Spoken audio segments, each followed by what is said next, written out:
Hello friends, Inspire You channel to সকলোকে স্বাগতম জনাইছো। আজি আমি এই ভিডিওত বিদ্যুৎ নামৰ পাঠটোৰ অনুশীলনীৰ কোৱেশ্চন নম্বৰ 8, 11 আৰু 12 এই তিনিটা কোৱেশ্চন সলভ কৰিম।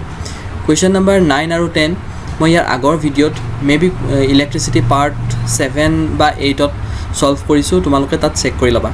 গতি কোৱেশ্চন নম্বৰ 8 ত দিয়া আছে যেতিয়া এটা অজ্ঞাত ৰুট, ইয়াতে ষ্টুডেন্টস অজ্ঞাত স্পেলিংটো ভুল আছে, তোমালোকে ক্ষমা কৰিবা। অজ্ঞাত ৰুট 12 ভোল্টৰ বেটাৰীৰ লগত সংযোগ কৰা হয়, তাত 2.5 মিলি এম্পিয়াৰ প্ৰবাহ চালিত হয়। ৰোধকটোৰ ৰুট উলিওৱা। এতিয়া দিয়া আছে এটা অজ্ঞাত ৰুট, ধৰো অজ্ঞাত ৰুটটো R,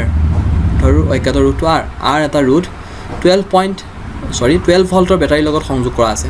12 ভোল্টৰ বেটাৰী এটা লগত সংযোগ কৰা হৈছে। বেটাৰীটো হৈছে 12 ভোল্টৰ বেটাৰীৰ লগত সংযোগ কৰা হৈছে আৰু তাত 2.5 মিলি এম্পিয়াৰ প্ৰবাহ চালিত হৈছে। I is equal to 2.5 মিলি এম্পিয়াৰ প্ৰবাহ চালিত হৈ আছে। ৰোধকটো ৰুট উলিওৱা। এতিয়া এই R ৰ মান উলিয়াব লাগে। এতিয়া ইয়াতে দিয়া আছে V is equal to 12 volt, I is equal to 2.5 মিলি এম্পিয়াৰ। 2.5 মিলি এম্পিয়াৰটো এম্পিয়াৰলৈ নিলে হ'ব। আমি জানো 1 মিলি এম্পিয়াৰ মানে হৈছে 10 to the minus 3 এম্পিয়াৰ। 1 মিলি এম্পিয়াৰ মানে হৈছে 10 to the power minus 3 ampere. গতিকে আমি 2.5 মিলি এম্পিয়াৰ মানে হ'ব 2.5 into 10 to the power minus 3 ampere. গতিকে মিলি এম্পিয়াৰটোক এম্পিয়াৰলৈ কনভাৰ্ট কৰিলোঁ আৰু আমি R is equal to question mark. আমি ওহমছ লটো এপ্লাই কৰিলে হ'ব। ওহমছ ল আছিলে V is equal to IR আছিলে ওহমছ লটো। দিছ ইমপ্লাইজ ডেট ইয়াৰ পৰা R হ'ব V/I। গতিকে ভিৰ ভেলুটো আছে 12, আৰু I ৰ মান হৈছে 2.5 into 10 to the power minus 3। আৰু ইয়াক এনেকৈ লিখিব পাৰোঁ 12 ওপৰত হৰ আৰু লবত যদি মই দহেৰে পূৰণ কৰিলোঁ, 12ক দহেৰে পূৰণ কৰিলে হ'ব 120 আৰু 2.5ক দহেৰে পূৰণ কৰিলে হ'ব 25 আৰু ইয়াতে 1/10 to the minus 3 মানে হৈছে 10 কিউব। আমি এটা ফৰ্মুলা জানো যে a to the power minus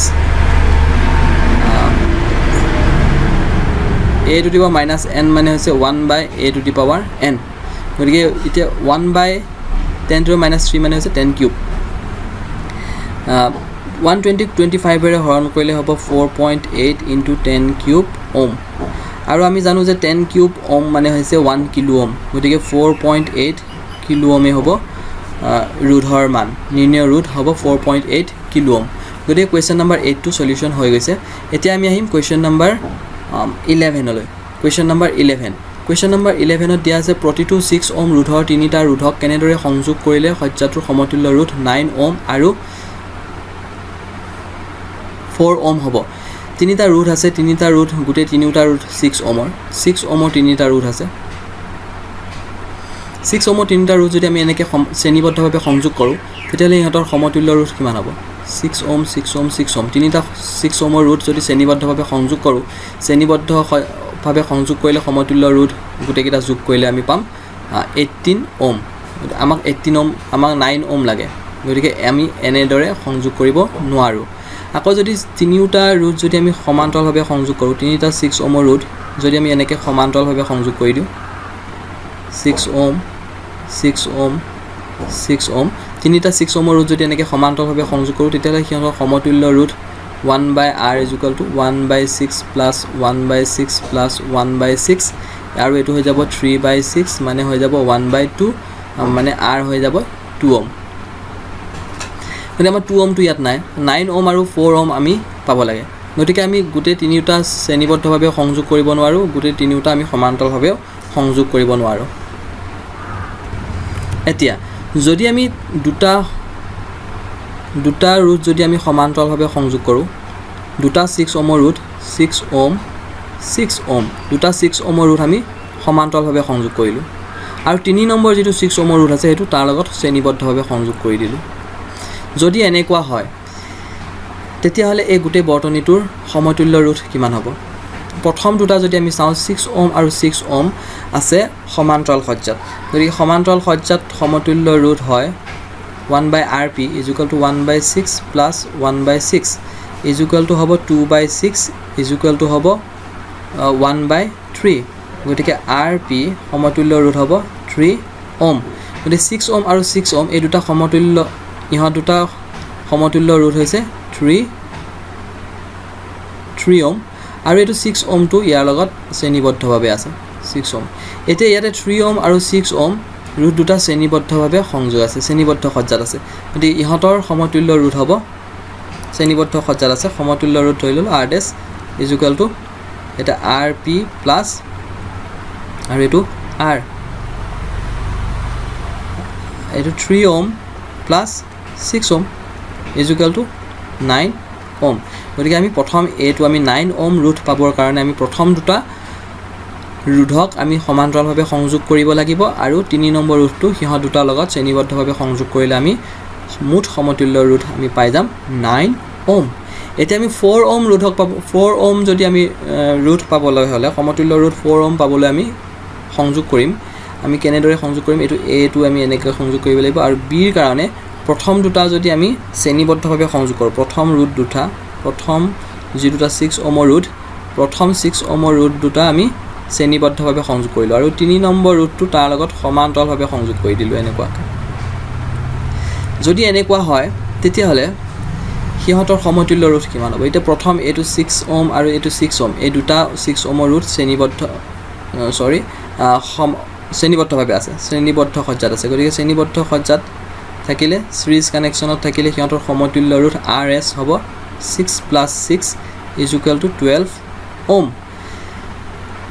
আৰু 3 নম্বৰ যিটো ৰুট আছে 3 নম্বৰ ৰুট যিটো আৰ আৰু সেইটো তোমাৰ 6 ওম এইটো 6 ওম এতিয়া এই দুটা 6 ওম আৰু 6 ওম শ্ৰেণীবদ্ধ সজ্জাত থকা 6 ওমৰ ৰুট দুটাৰ সমতুল্য ৰুট হ'ব 12 ওম আৰু তাৰ লগত 6 ওম এটা এইটো সমান্তৰালভাৱে আছে গতিকে 12 ওম আৰু 6 ওম দুটা সমান্তৰালভাৱে আছে এই দুটাৰ সমতুল্য ৰুট কিমান হ'ব এই দুটা ৰুটৰ যদি সমতুল্য ৰুট হ'ব এইটো আৰ পি ডেছ ধৰি ল'লোঁ ঠিক আছে তেতিয়াহ'লে 1/12 প্লাছ 1/6 এইটো 1/rp হ'ব 1/r' p is equal two 1/12 plus 1/6 আৰু এইটো লসাগু হ'ব 12 12 গুণ 12 1 গুণ 1 6 গুণ 12 2 গুণ 2 এইটো 3/12 3/12 মানে হৈছে 1/4 গতিকে r' p হ'ব 4 ওম গতিকে 4 ওমৰ ৰুট পাবৰ বাবে আমি প্ৰথম 6 ওমৰ দুটা ৰুট শ্ৰেণীবদ্ধভাৱে সংযোগ কৰি 3 নম্বৰটো সিহঁত দুটাৰ লগত সমান্তৰালভাৱে সংযোগ কৰিলে আমি সমতুল্য ৰুট পাম 4 ওম গতিকে কুৱেশ্যন নম্বৰ 11ৰ সলিউশ্যন হৈ গৈছে এতিয়া আমি আহোঁ কুৱেশ্যন নম্বৰ 12 কুৱেশ্যন নম্বৰ 12ত দিয়া আছে বহুকেইটা বৈদ্যুতিক বাল্ব 220 ভল্ট লাইনত ব্যৱহাৰৰ বাবে তৈয়াৰ কৰা হৈছে বহুকেইটা বৈদ্যুতিক বাল্ব আছে 220 ভল্ট লাইনত ব্যৱহাৰ কৰা হৈছে আৰু 10 ৱাটেৰে চিহ্নিত কৰা হৈছে এতিয়া বৈদ্যুতিক বাল্ব আছে ইহঁতৰ 10 ৱাট ক্ষমতা 10 ৱাট এইটো বৈদ্যুতিক বাল্ব আৰু ইয়াৰ ক্ষমতা 10 ৱাট এনেকুৱা বহুকেইটা আছে যদি চালিত হোৱা সৰ্বোচ্চ প্ৰবাহ 5 এম্পিয়াৰ হয় কিমানটা বাল্ব সমান্তৰালভাৱে 220 ভল্ট লাইনৰ লগত সংযোগ কৰিব লাগিব ইহঁতক সমান্তৰালভাৱে সংযোগ কৰা আছে এনেকুৱা বহুকেইটা বাল্ব এনেকৈ সমান্তৰালভাৱে সংযোগ কৰা আছে কিমান কেইটা আছে আমি নাজানো গতিকে ধৰি ল'লোঁ এক্সট্ৰা আছে বুলি ধৰি ল'ম আৰু ইহঁতক সমান্তৰালভাৱে 220 ভল্ট লাইনৰ লগত সংযোগ কৰা আছে কিমানটা আছে আমি নাজানো এনেকৈ সমান্তৰালভাৱে সংযোগ কৰা আছে তেতিয়াহ'লে কিমানটা আছে আমি উলিয়াব লাগিব প্ৰথমতে আমি এই বাল্বকেইটাৰ ৰুটটো উলিয়াই ল'ব লাগিব ৰুট বাল্বকেইটাৰ আমি ৰুটটো আমি জানি ল'ব লাগিব বাল্বত এটা ফিলামেণ্ট থাকে ফিলামেণ্টৰ ৰুট আমি উলিয়াব লাগিব গতিকে ৰুট উলিয়াবৰ কাৰণে আমাক দিয়া আছে V is equal two 220 volt দিয়া আছে আৰু বাল্বটোৰ ক্ষমতা দিয়া আছে 10 ৱাট আৰু আমাক প্ৰবাহো দিয়া আছে 5 এম্পিয়াৰ আমি এটা ফৰ্মুলা জানো P is equal to V square by R এইটো এটা ফৰ্মুলা আছিলে ইয়াৰ পৰা আমি আৰ ইজ ইকুৱেল টু পাম ভি স্কুৱেৰ বাই পি তো ভিৰ ভেলুটো হৈছে 220 হোল স্কুৱেৰ হ'ব আৰু পি মানে হৈছে 10 220 হ'ব 48400 ডিভাইডেড বাই 10 আৰু এইটো হ'বগৈ 4840 ওম 4840 ওম হ'ব গতিকে প্ৰতিটো বাল্বৰ ৰুট হ'ব 4840 ওম এতিয়া 4840 ওমৰ কিমানটা বাল্ব আছে ইয়াতে ধৰি ল'লোঁ এক্সট্ৰা বাল্ব আছে ধৰি ল'লোঁ এক্সট্ৰা বাল্ব আছে বুলি ধৰি ল'লোঁ গতিকে এক্সট্ৰা বাল্বৰ সমতুল্য ৰুট কিমান হ'ব এনেকুৱা যদি এক্সট্ৰা বাল্ব হয় আৰু ইয়াক সমান্তৰালভাৱে যদি সংযোগ কৰা হয় তেতিয়াহ'লে সিহঁতৰ সমতুল্য ৰুট কিমান হ'ব সমতুল্য ৰুট হ'ব 1/RP = এক্সট্ৰা বাল্ব সমান্তৰালভাৱে সংযোগ কৰাৰ পিছত সমতুল্য ৰুট হ'বগৈ x/4840. This implies that সিহঁতৰ সমতুল্য ৰুট RP হ'বগৈ 4840 divided by x. গতিকে এই বৰ্তনীটোক যদি মই অলপ মডিফাই কৰোঁ যে এই সমান্তৰালভাৱে সংযোগ কৰা এই বাল্ববোৰৰ সমতুল্য ৰুট হৈ গ'লগৈ RP. সমতুল্য ৰুট হ'ব 4840 ওম আৰু ইহঁতক 220 ভল্ট বেটাৰীৰ লগত সংযোগ কৰা হৈছে 220 ভল্ট. এতিয়া যদি আমি এই বৰ্তনীটোৰ প্ৰবাহ গৈ আছে 5 এম্পিয়াৰ. এতিয়া ইয়াত যদি আমি ওমছ লটো এপ্লাই কৰোঁ ওমছ লটো যদি এপ্লাই কৰোঁ তেতিয়াহ'লে মই আকৌ ওমছ লটো এপ্লাই কৰিলে হ'ব. ওমছ ল মতে হৈছে V = IR. V = 220. I মানে হৈছে 5 এম্পিয়াৰ আৰু R মানে আমি পালোঁ কিমান? R মানে আমি পালোঁ RP = 4840 divided by x. এইটো সৰি ইয়াত 4840 divided by x. ইয়াতে R ৰ মানটো বহুৱাই দিম 4840 divided by x. আৰু ইয়াৰ পৰা আমি x ৰ মান পাই যাম. x = 5 × 4840 divided by 220. 0 cancel.